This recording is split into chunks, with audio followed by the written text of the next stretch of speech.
프랑스 파리에서 국제안보학을 전공하는 한 학생이 평범한 아침 뉴스를 보다가 완전히 충격에 빠지게 되는데요. 한국 관련 뉴스 하나가 그녀의 세계관을 완전히 뒤바꿔 놓았거든요. 처음에는 단순한 정치적 발언으로 여겼지만 친구들과의 논쟁을 거치면서 점점 더 깊은 의문을 품게 되었는데요. 과연 작은 나라 한국이 정말 미국 같은 초강대국의 핵 전략까지 좌우할 수 있을까요? 이 의문을 해결하기 위해 직접 서울까지 날아간 그녀가 발견한 충격적인 진실은 무엇일까요? 저는 파리 정치대학 국제안보학과 석사과정을 밟고 있는 클레어 르누아르입니다. 매일 아침 세느강을 바라보며 커피를 마시는 게 제 일상이었죠. 그런데 오늘 아침은 달랐어요. 스마트폰 화면에 떠오른 한 줄의 뉴스가 제 평온한 일상을 완전히 뒤흔들어 버렸거든요. 한국 공격 시 미국이 북한에 핵 타격할 것. 처음엔 오타인 줄 알았습니다. 아니면 번역 오류이거나요. 하지만 여러 언론사에서 동시에 보도하는 걸 보니 사실이었어요. 한국의 국가정보원장 지명자가 직접 한 발언이라는 거죠. 저는 한참 동안 멍하니 화면을 바라봤어요. 평소 냉철하고 이성적이라는 소리를 듣던 제가 이렇게 당황하는 모습이 스스로도 신기했습니다. 제가 알던 한국은 그저 미국의 든든한 동맹국 정도였거든요. 물론 중요한 나라이긴 하지만 미국의 핵 전략을 좌우할 만큼 영향력이 있는 나라라고는 생각해 본 적이 없었어요. 솔직히 말하면 한반도라는 지역 자체를 불안정하고 예측 불가능한 곳이라고 여겨왔거든요.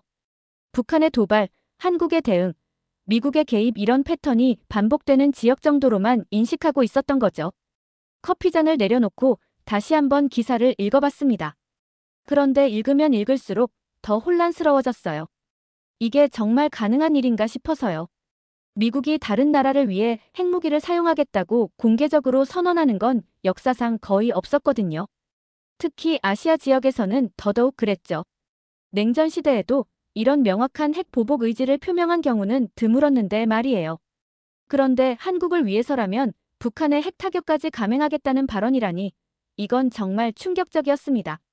제 전공이 국제안보학이다 보니 핵 전략의 복잡함을 누구보다 잘 알고 있었거든요. 핵무기는 단순한 무기가 아니라 국제정치의 판도를 바꾸는 절대적 수단이에요. 그런 수단의 사용을 공개적으로 언급한다는 건 정말 무게가 다른 일이죠. 제 머릿속에 온갖 생각이 맴돌기 시작했습니다. 한국이 과연 그런 위치에 있는 나라였나요? 제가 그동안 한국을 너무 과소평가했던 건 아닐까 싶어서요. 아니면 이게 단순한 정치적 수사일 뿐일까요? 하지만 국가정보원장이라는 위치에서 나온 발언치고는 너무 구체적이고 강했어요. 더군다나 이런 민감한 사안을 공개적으로 언급한다는 건 상당한 배경이 있다는 뜻이잖아요. 룸메이트인 사쿠라가 부엌에서 나오는 소리가 들렸어요. 일본에서 온 친구인데 평소 동아시아 정치에 관심이 많았거든요. 저는 얼른 사쿠라를 불렀어요. 사쿠라, 이거 봐봐. 한국 관련 뉴스인데 정말 신기해. 사쿠라는 제 폰을 받아들고 기사를 읽더니 코웃음을 쳤어요. 아, 이거 그냥 한국이 또 미국 뒤에 숨으려는 거 아냐? 한국은 늘 그래왔잖아. 자기들이 능동적으로 뭔가를 결정하거나 주도하는 건 별로 못 본 것 같은데. 미국이 시키는 대로 따라가는 게 한국 아니야? 사쿠라의 반응은 예상했던 것과 비슷했어요. 일본 입장에서 보면 한국이 독자적인 영향력을 갖는다는 게 좀 받아들이기 어려울 수도 있겠다 싶었거든요. 하지만 뭔가 석연치 않았습니다. 단순히 미국 뒤에 숨는 거라면 굳이 이렇게 강한 표현을 쓸 필요가 있었을까요? 그때 중국에서 온 동기 리웨이도 거실로 나왔어요. 리웨이는 항상 지정학적 관점에서 사물을 바라보는 친구였거든요. 특히 미중 관계에 대해서는 누구보다 예민하게 반응하곤 했어요. 뭘 그렇게 진지하게 얘기해? 저는 리웨이에게도 같은 기사를 보여줬어요. 리웨이는 잠시 생각하더니 이렇게 말했습니다. 이건 명백히 미국이 중국을 견제하려는 전략이야. 한국이 결정한 게 아니라 미국이 한국을 앞세워서 중국에게 압박을 가하는 거지. 한국은 그냥 도구일 뿐이야. 진짜 결정권자는 미국이고 한국은 그냥 말만 하는 거라고. 두 친구의 반응을 들으면서 저도 어느 정도 동조하게 됐어요. 사실 그게 더 합리적인 해석처럼 보였거든요. 한국이 독자적으로 이런 영향력을 행사할 수 있다는 건 좀 믿기 어려웠어요. 하지만 마음 한편으로는 계속 의문이 남았습니다. 정말 그런 걸까요? 그렇다면 왜 하필 한국만 명시한 걸까요? 며칠이 지났지만 그 뉴스가 계속 머릿속에서 맴돌았습니다. 사쿠라와 리웨이의 말이 맞을 수도 있지만 뭔가 빠진 조각이 있는 것 같았어요. 그래서 저는 도서관에서 한미동맹 관련 자료들을 찾아보기 시작했습니다. 생각보다 복잡하더라고요. 단순히 미국이 일방적으로 보호해주는 관계가 아니라 서로 얽히고 설킨 이해관계가 있었어요. 마침 이번 주에 동북아 핵전략 수업이 있었어요. 발표를 맡은 저는 한국의 해구산 문제를 주제로 선택했습니다. 사실 이 기회에 제 의문을 좀 해결해보고 싶었거든요. 발표 준비를 하면서 알게 된 건데 한미 간의 핵협력이 생각보다 훨씬 구체적이고 체계적이었어요. 단순한 우산이 아니라 실제로 작동하는 시스템이었다고나 할까요? 발표 당일 교수님과 동기들 앞에서 저는 한국의 해구산 정책에 대해 설명했어요. 그런데 발표 중간에 사쿠라가 손을 들었습니다. 클레어, 그런데 결국 한국은 여전히 미국의 꼭두각시 아냐? 자기 힘으로는 아무것도 못하잖아. 사쿠라의 말에 교실이 조용해졌어요. 저는 잠시 멈칫했지만 이어서 말했습니다. 꼭두각시라고 하기엔 좀 복잡한 것 같아요. 한국도 나름의 협상력이 있는 것 같거든요. 그러자 리웨이도 끼어들었어요. 협상력이라고. 오히려 일본이 미국과 더 긴밀하지 않나? 군사기지도 더 많고 경제적 연관성도 크고. 리웨이의 말에 사쿠라가 조금 불편한 표정을 지었어요. 일본과 중국 사이에 미묘한 경쟁 의식이 느껴졌죠. 저는 그 순간 깨달았어요. 이 친구들도 각자의 관점에서만 보고 있구나 싶었어요. 근데 왜 이번 발언은 유독 한국만 명시했지? 제가 던진 이 질문에 교실이 다시 한번 조용해졌습니다. 사실 저도 정확한 답을 알고 있는 건 아니었어요. 하지만 이게 핵심이라는 생각이 들었거든요. 만약 한국이 정말 그냥 도구에 불과하다면 굳이 한국을 특별히 언급할 이유가 없잖아요. 교수님이 미소를 지으며 말씀하셨어요. 좋은 질문이네요. 실제로 핵 억제력이라는 건 단순한 무력이 아니라 복잡한 정치적 계산의 결과물입니다. 누구를 보호하겠다는 약속도 마찬가지죠. 수업이 끝나고 저는 복잡한 기분이었어요. 뭔가 중요한 걸 놓치고 있다는 느낌이 계속 들었거든요. 사쿠라와 리웨이는 여전히 자신들의 관점을 고수했지만 저는 점점 더 궁금해졌어요. 한국이 정말 어떤 위치에 있는 나라일까요? 그날 밤 저는 한국 관련 자료들을 더 찾아봤습니다. 한미 상호방 위조약, 연합사령부 체계, 핵협의 그룹 같은 단어들이 계속 나오더라고요. 생각보다 훨씬 복잡하고 정교한 시스템이었어요. 단순히 일방적인 보호관계가 아니라 서로 의존하는 구조였던 거죠. 특히 인상 깊었던 건 한국이 미국의 핵전략 결정 과정에 참여한다는 부분이었어요. 물론 최종 결정권은 미국에 있지만 한국의 의견이 반영되는 구조가 있더라고요. 이건 다른 동맹국들과는 좀 다른 특별한 관계였어요.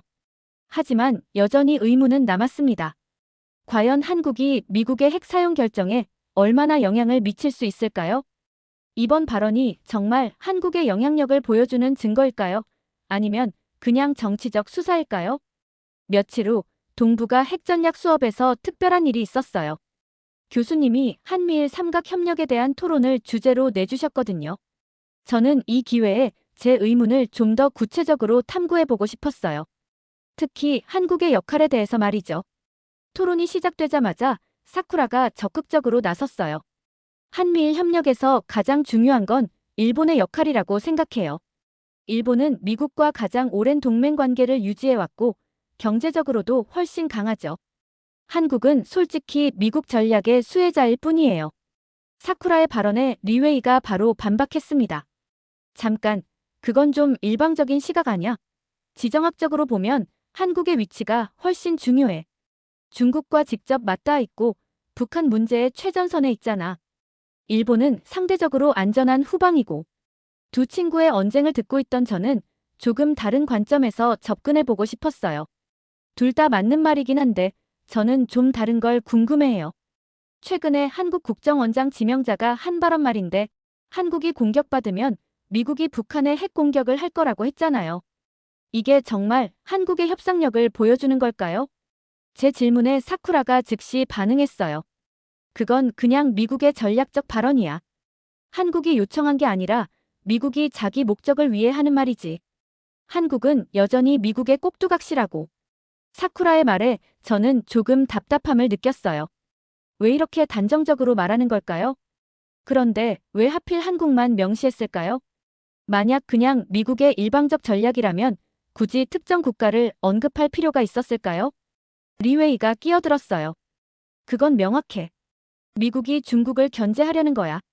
한국을 앞세워서 중국에게 압박을 가하는 거지. 한국은 그냥 미국과 중국 사이의 완충 역할을 하는 거라고. 두 친구의 반응을 듣다 보니 점점 더 궁금해졌어요. 정말 한국은 그냥 수동적인 역할만 하는 걸까요? 아니면 실제로 어떤 주도적인 역할을 하고 있는 걸까요? 그때 교수님이 흥미로운 말씀을 하셨어요. 여러분이 흥미로운 토론을 하고 있네요.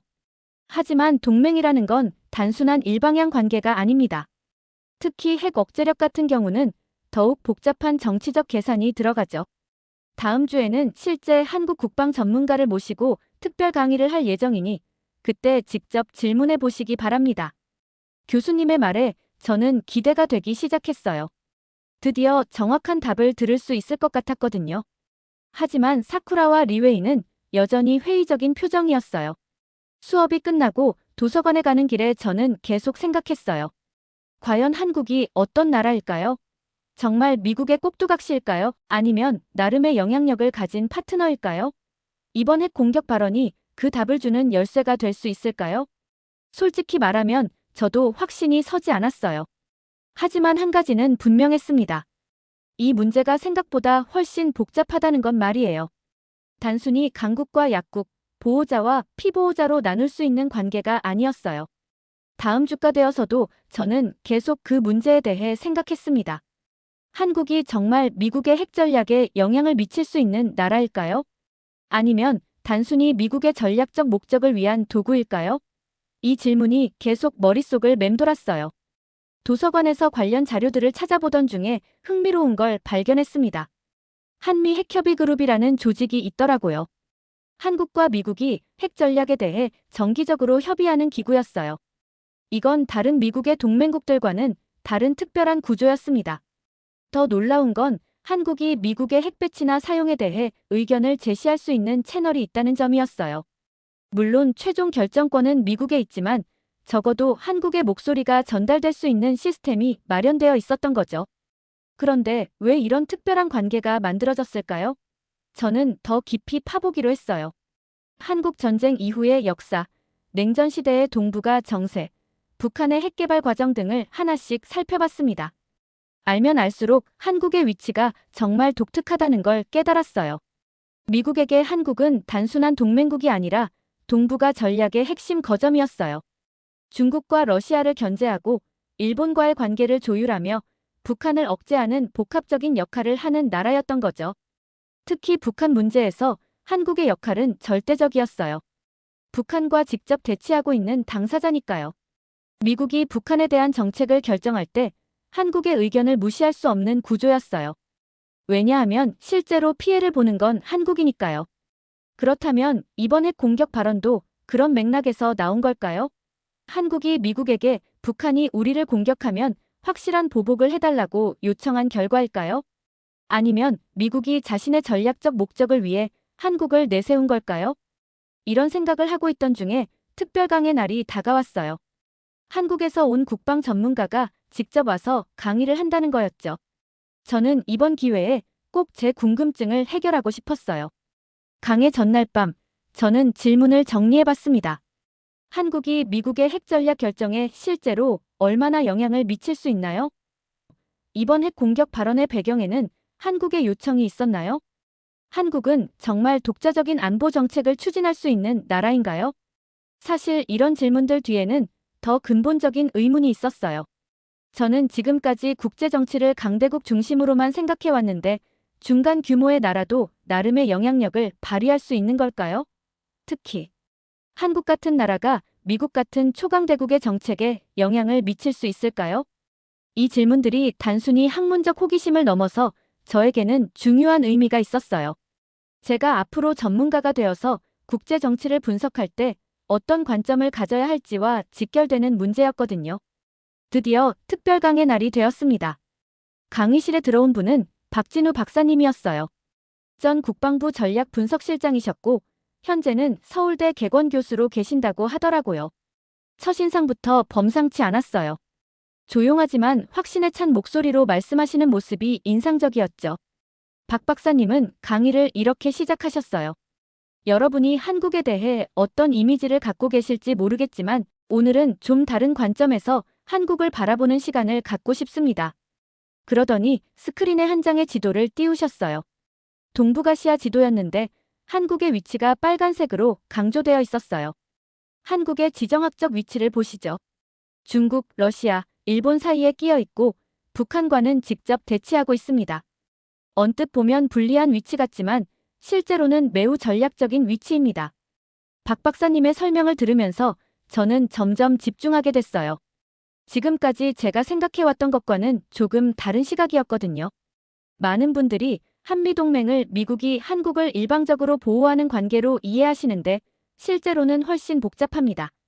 한국이 미국에게 제공하는 전략적 가치도 만만치 않거든요. 그때 사쿠라가 손을 들었어요. 그렇다면 구체적으로 한국이 미국에게 어떤 가치를 제공한다는 건가요? 박 박사님이 미소를 지으며 답하셨어요. 좋은 질문입니다. 첫째, 중국 견제의 최전선 역할이죠. 한국이 없다면 미국은 중국과 직접 대치해야 합니다. 둘째, 일본과 동남아를 연결하는 교량 역할이고요. 셋째, 북한 억제의 핵심 당사자입니다. 리웨이도 질문했어요. 하지만 결국 한국은 미국의 전략에 종속된 위치 아닌가요? 박 박사님의 답변이 정말 인상적이었어요. 그게 바로 많은 분들이 오해하시는 부분입니다. 한미 핵공조는 단순한 의존 관계가 아닙니다. 한국이 직접 미국을 설득하고 구조화한 협정이에요. 오히려 미국도 이 구조에 의지하는 측면이 있습니다. 이 말에 교실이 조용해졌어요. 저는 깜짝 놀랐습니다. 한국이 미국을 설득했다고요? 박 박사님이 계속 설명하셨어요. 최근 핵 공격 발언도 그런 맥락에서 나온 것입니다. 이건 미국이 일방적으로 결정한 게 아니라 한국과 미국이 수년간 협의해온 결과입니다. 한국이 확장 억제라는 개념을 구체화하도록 미국을 설득한 거죠. 저는 완전히 충격을 받았어요. 지금까지 제가 생각해왔던 것과는 정반대였거든요. 한국이 수동적인 수혜자가 아니라 능동적인 협상자였다는 거잖아요. 그렇다면 한국이 실제로 미국의 핵 전략에 영향을 미칠 수 있다는 말씀인가요? 제 질문에 박 박사님이 고개를 끄덕이셨어요. 물론입니다. 한미 핵협의그룹이 바로 그런 채널이죠. 한국의 안보 상황과 요구사항이 미국의 핵 전략에 직접 반영됩니다. 이건 다른 동맹국들과는 다른 특별한 관계입니다. 강의가 끝나고 저는 완전히 다른 사람이 된 기분이었어요. 지금까지의 제 생각이 얼마나 일차원적이었는지 깨달았거든요. 한국을 단순히 강대국들 사이에 끼인 작은 나라로만 봤는데 실제로는 자신만의 전략적 가치와 영향력을 가진 나라였던 거예요. 박 박사님의 강의가 끝난 후 저는 완전히 새로운 관점을 갖게 되었어요. 하지만 여전히 의문이 남았습니다. 정말 한국이 그런 영향력을 가진 나라일까요? 이론적으로는 그럴 수 있다고 해도 실제로는 어떨까요? 그런 고민을 하고 있던 중에 박 박사님이 놀라운 제안을 해주셨어요. 여름방학 동안 한국국방연구소에서 인턴십을 해보는 게 어떻겠냐는 거였어요. 직접 한국 안보 정책의 현장을 경험해 볼 수 있는 기회라고 하시더라고요. 저는 망설이지 않고 그 제안을 받아들였어요. 사쿠라와 리웨이는 시간 낭비라고 말렸지만 저는 직접 확인해 보고 싶었거든요. 한국이 정말 어떤 나라인지 말이에요. 서울에 도착한 첫날, 저는 완전히 다른 세계에 온 듯한 느낌을 받았어요. 파리와는 전혀 다른 역동적인 에너지가 느껴졌거든요. 그리고 무엇보다 한반도의 긴장감이 실제로 느껴졌어요. 이건 책으로만 배울 수 있는 게 아니었어요. 국방연구소에서의 첫 미팅에서 저는 정말 놀랐습니다. 한국의 안보 전문가들이 북한, 중국, 일본, 미국의 정책을 정말 세밀하게 분석하고 있었거든요. 그리고 그 분석을 바탕으로 한국의 대응 전략을 수립하고 있었어요. 이건 단순히 미국의 정책을 따라가는 수준이 아니었어요. 특히 인상 깊었던 건 한미 핵협의 그룹 관련 문서들이었어요. 물론 기밀 사항은 볼 수 없었지만 공개된 부분만으로도 충분히 놀라웠어요. 한국이 미국에게 구체적인 요구 사항을 제시하고 미국이 그걸 검토해서 정책에 반영하는 과정이 상세히 기록되어 있었거든요. 위기 시 자동 개입이 아닌 조건부 핵보복 가능성이라는 문구가 특히 인상적이었어요. 이건 단순히 미국이 일방적으로 결정한 게 아니라 한국과 미국이 수년간 협상한 결과였다는 걸 알 수 있었거든요. 인턴십을 하면서 만난 한국의 젊은 연구원들도 정말 인상적이었어요. 이들은 자국의 안보를 지키기 위해 정말 치열하게 고민하고 있었어요. 그리고 그 고민의 결과가 실제 정책으로 이어지고 있었고요. 한 연구원이 이렇게 말해줬어요. 한국은 강대국이 아니지만 그렇다고 약소국도 아니에요. 우리는 우리만의 방식으로 국제 정치에 영향을 미치고 있어요. 특히 안보 분야에서는 더욱 그렇죠. 그 말을 들으면서 저는 깨달았어요. 한국 덕분에 미국이 핵 쏜다고? 라는 질문이 이제 다르게 들렸거든요. 이건 단순히 미국의 일방적인 보호가 아니라 한국이 만들어낸 전략적 구조의 결과였던 거예요. 인턴십 기간 동안 저는 정말 많은 걸 배웠어요.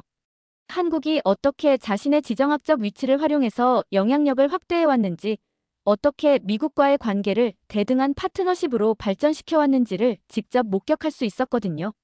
무엇보다 한국 사람들의 안보 의식이 정말 인상적이었어요. 이들에게 안보는 추상적인 개념이 아니라 일상의 현실이었어요. 그리고 그 현실을 바꾸기 위해 끊임없이 노력하고 있었고요. 인턴십이 중반에 접어들면서 저는 점점 더 확신을 갖게 되었어요. 한국이 정말 미국의 정책에 영향을 미칠 수 있는 나라라는 것 말이에요. 그리고 그 영향력이 단순히 우연이나 운이 아니라 치밀한 전략과 끊임없는 노력의 결과라는 것도 깨달았어요. 어느 날 저는 한국 국방부의 고위 관계자와 인터뷰할 기회를 얻었어요.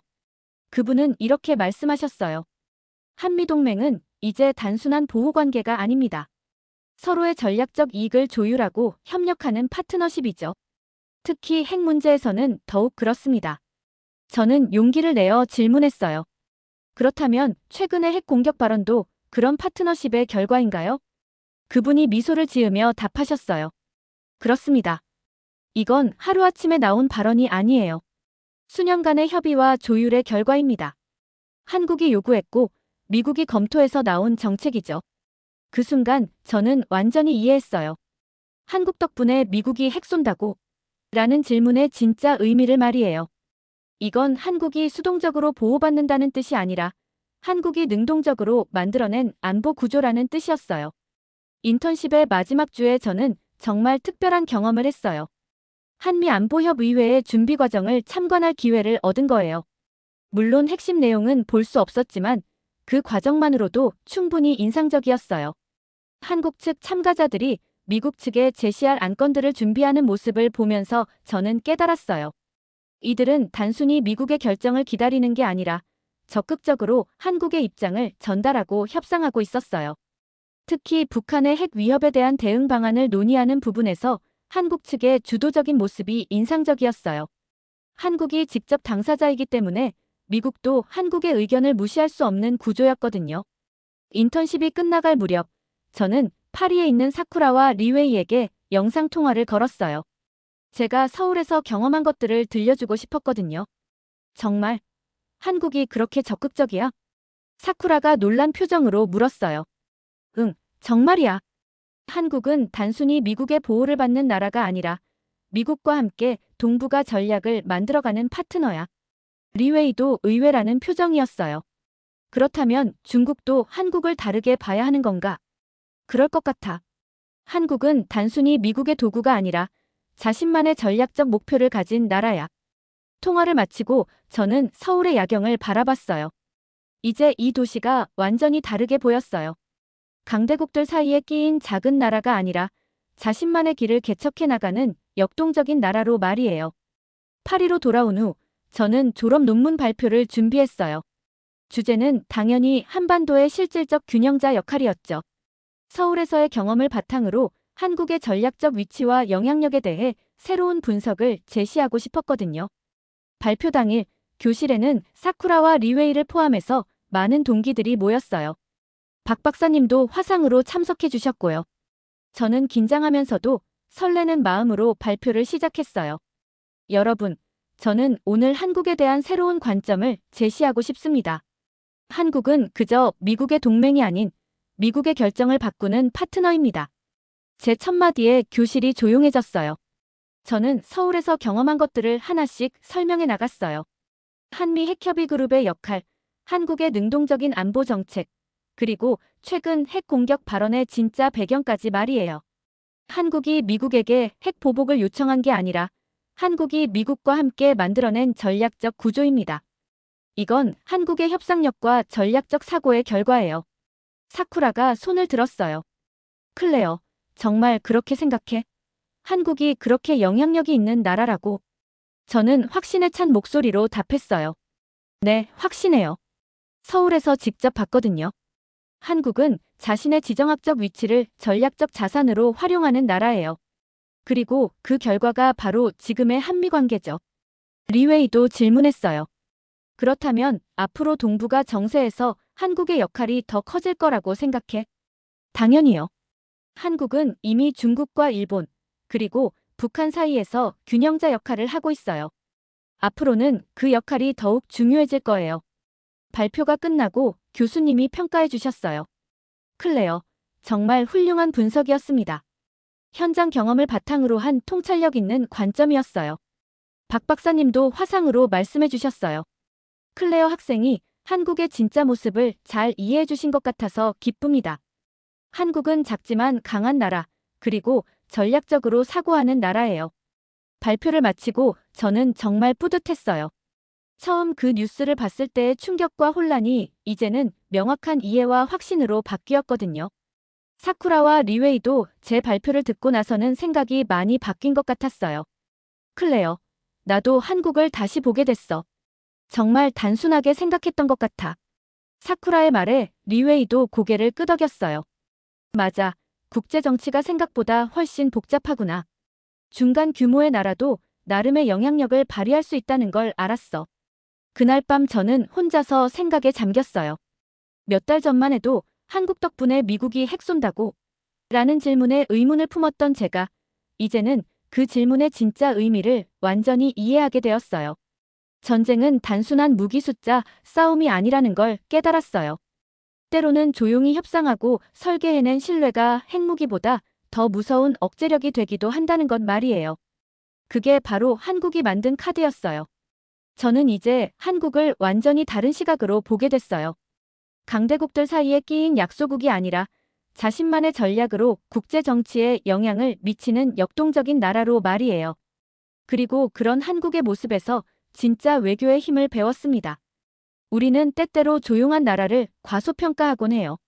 하지만 진짜 힘은 큰 소리를 내지 않아도 세계를 움직일 수 있을 때 생기는 법이죠. 그리고 오늘 저는 그 나라가 바로 한국이라는 걸 확실히 알게 되었습니다. 한국은 단순히 보호받는 나라가 아니라 자신의 운명을 스스로 개척해 나가는 나라였어요. 그리고 그런 한국의 모습이 저에게는 정말 감동적이었습니다. 지금까지의 사연 어떻게 들으셨나요? 재밌게 들으셨다면 댓글로 남겨주세요. 추첨을 통해 커피 쿠폰들 보내드립니다. 다음에 더 재밌는 사연으로 돌아올게요. 감사합니다.